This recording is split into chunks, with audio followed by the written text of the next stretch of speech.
Assalamualaikum warahmatullahi wabarakatuh. Kami dari kelompok 16 yang beranggota Uluwiyah dan Siti Aisyah akan mempresentasikan tentang ahli fungsi lahan di Kabupaten Lamongan. Yang pertama, apa itu ahli fungsi lahan pertanian? Lahan itu merupakan sumber daya alam yang mempunyai fungsi beragam, antara lain sebagai medium tumbuhan, tanaman untuk penyediaan bahan pangan, cadangan air, reaksi, permukiman, dan bangunan lain.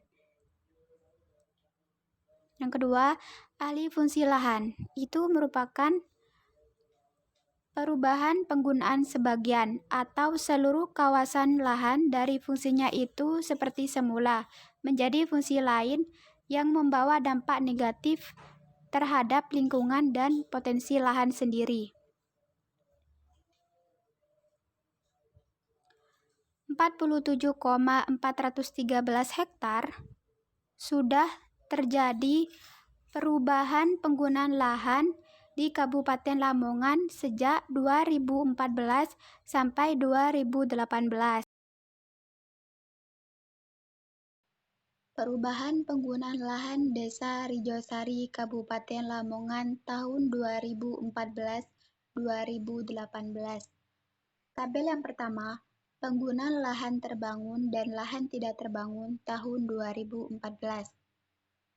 Di tabel pertama menunjukkan bahwa luas lahan terbangun yakni 14,508 hektar dengan persentase 5,7%. Sedangkan lahan tidak terbangun seluas 239,968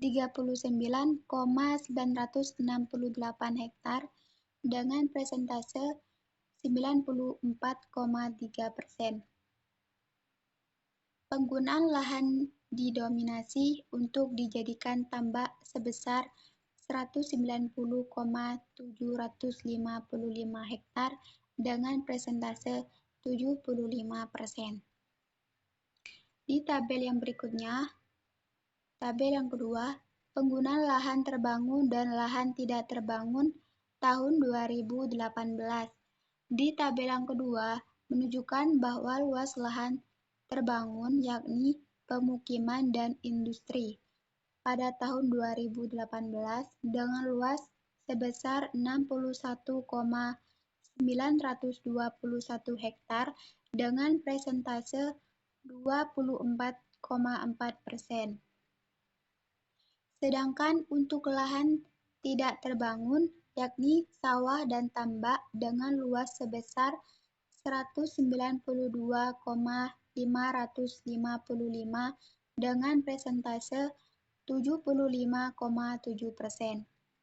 Penggunaan lahan didominasi untuk dijadikan tambak dengan luas 171,544 hektar dengan persentase 67,4%. Selanjutnya, penggunaan lahan didominasi untuk dijadikan tambak sebesar 190,755 hektar dengan persentase 75%. Jadi kesimpulannya, tabel yang pertama dan 2 bahwa terjadi perubahan luas lahan di Desa Rijosari, Kecamatan Kabupaten Lamongan dari tahun 2014 sampai tahun 2018. Perubahan luas penggunaan lahan terbesar yaitu terjadi pada penggunaan lahan untuk industri, yakni 44,980 hektar dengan persentase 47,4%.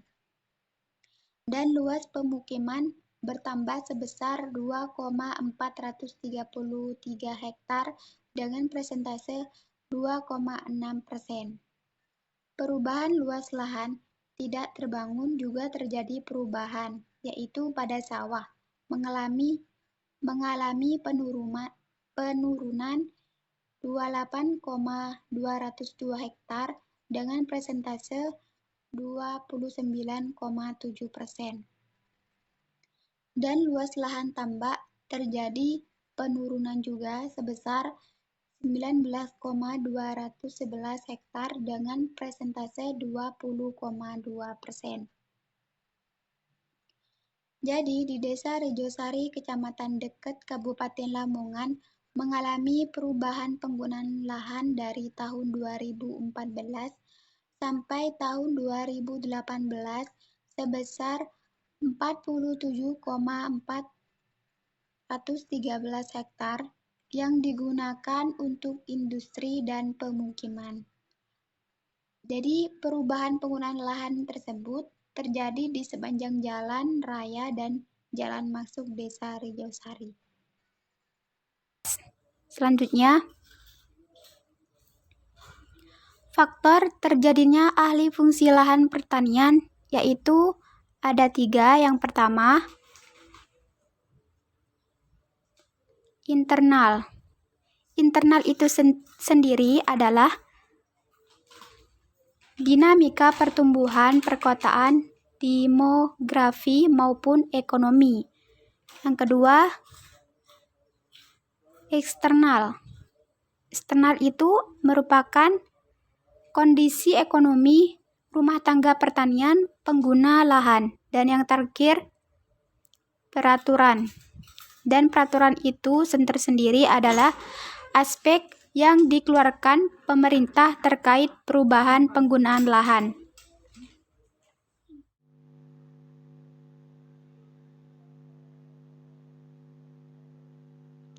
Setelah kita mengetahui faktor-faktor terjadinya alih fungsi lahan, kemudian apa sih dampak dari adanya alih fungsi lahan pertanian?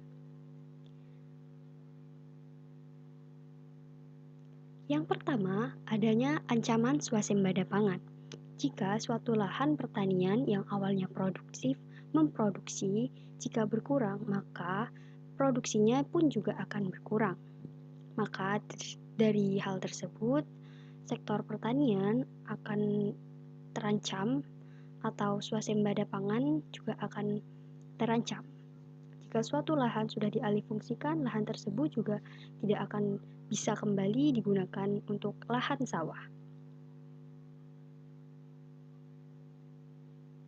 Kemudian, ancaman kualitas lingkungan. Salah satu fungsi atau kegunaan dari adanya sektor pertanian adalah sebagai penyeimbang lingkungan. Jika lahan berkurang, maka juga akan terjadi ancaman terhadap kualitas lingkungan. Seperti yang kita tahu, salah satu fungsi dari sektor pertanian adalah menyerap air berlebih, kemudian pengendali banjir, dan juga pelestari lingkungan.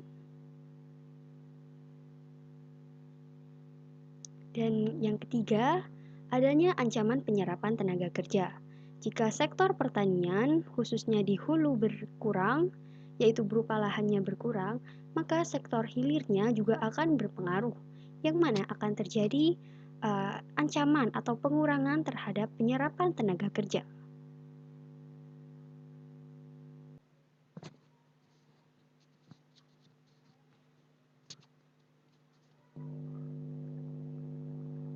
Nah, setelah kita mengetahui dampak dari alih fungsi lahan pertanian, kemudian bagaimana sih upaya untuk mengendalikan alih fungsi lahan pertanian? Yang pertama adalah dengan aturan pemerintah. Salah satu contoh aturan yang mengendalikan alih fungsi lahan adalah Undang-Undang Nomor 41 Tahun 2009 tentang perlindungan lahan pertanian pangan berkelanjutan. Yang kedua, bisa dengan sistem pertanian terpadu. Simak video berikut untuk lebih jelasnya.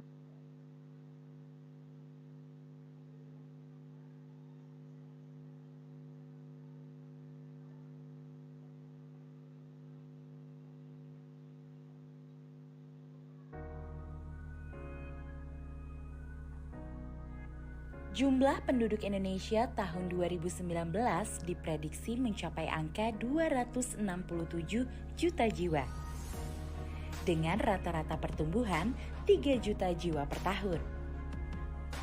Maka di tahun 2020, jumlah penduduk Indonesia bisa menembus 270 juta orang.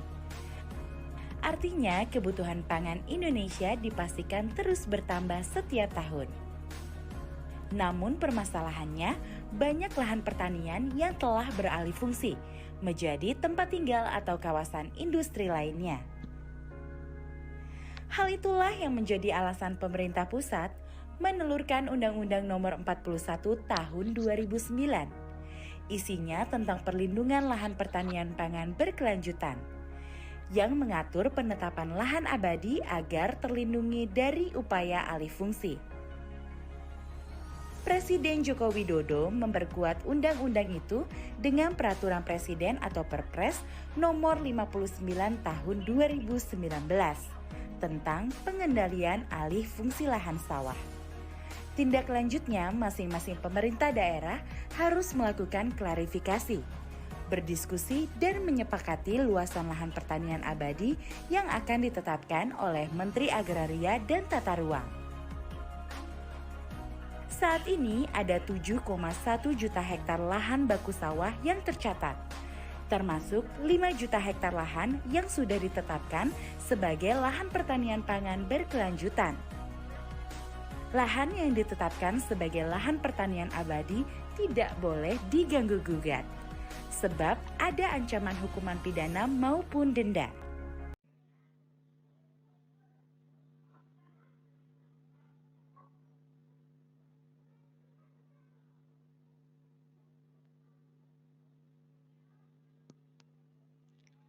Apa itu sistem pertanian terpadu atau STP?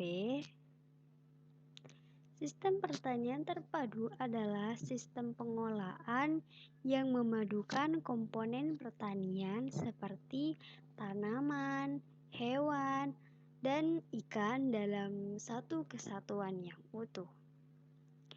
Jadi, konsepnya adalah memadukan beberapa komponen dalam suatu bidang pertanian. Pertanian terpadu di sini misalnya sektor pertanian dan perkebunan menghasilkan beras, jagung, kedelai, dan sayur. Kemudian limbahnya berupa jerami, bekatul, bungkil jagung, dan bungkil kedelai. Nah, bungkil atau limbah dari pertanian dan perkebunan di sini bisa dimanfaatkan lagi kepada sistem peternakan dan perikanan.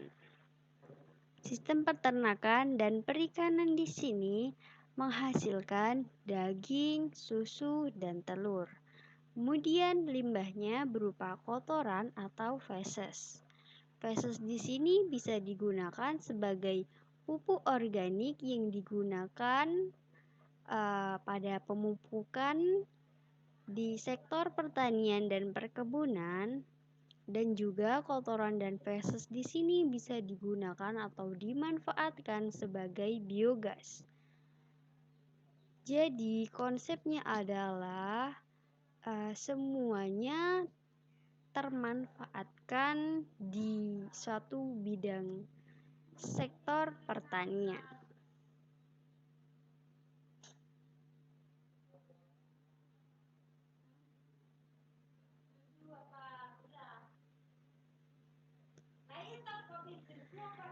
Sekian dari saya dan Uluwiyah. Kurang lebihnya kami mohon maaf sebesar-besarnya. Wabillahi taufiq wal hidayah. Wassalamualaikum warahmatullahi wabarakatuh.